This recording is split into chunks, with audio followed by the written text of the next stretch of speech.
Hey, so this is something that's pretty cool. Gabrielle DeRoche at Iroquois Falls Public School has asked me to speak with her grade 3 class about making their announcements and stuff, more like a radio show. So it's pretty cool.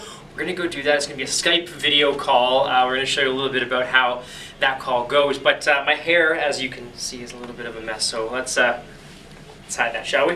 Here we go.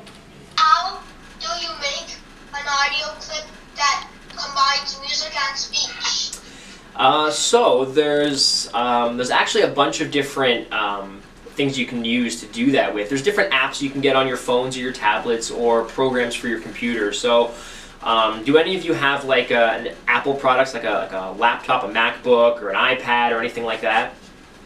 So, okay, have you heard of the app called GarageBand? We have it. Perfect. So that's an example of a program that you can use to edit music with. So it's got a bunch of different lines, and you would take what's called an audio file, you put it in one of them, and then say you want to add music behind it. So you take the music file, you put it on a separate line, and then they overlap one another. So there's, it can be a little difficult and complicated, but the more you play around with it, the more you'll start to learn, okay, well this goes really well here. When you talked about making a name for the radio station, I was wondering if we should come up with a name and if you had any tips or ideas about that. Oh, like a morning announcement name or something. Does your school have a mascot? Or like? Yeah. Say it louder. It's like a dragon. It's a dragon. That's really cool. So I would suggest using that if you want to come up with a name for your morning announcements, and because especially since it's a really cool animal, it's a really cool creature.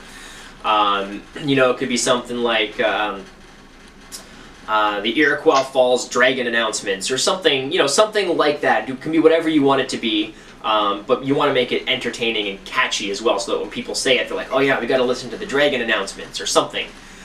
So I would suggest using that for sure. Final advice?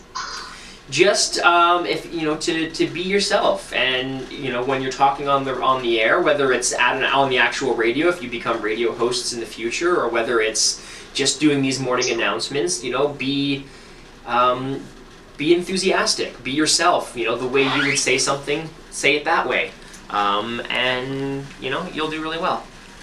Sounds good. I think we might have some future radio announcers in here now. Awesome. I look forward to seeing you in the future then. Thank you. Have a good afternoon. Thanks, you too. Bye guys. Have a good rest of your day at school. Bye. Bye. Bye. Hey, a big thank you to Gabrielle DeRoche at Iroquois Falls Public School and all the students asking great questions, really being engaged. Future broadcasters may be in there. They seem pretty interested. So huge thank you again. Look forward to hearing from you, and hopefully those announcements go great.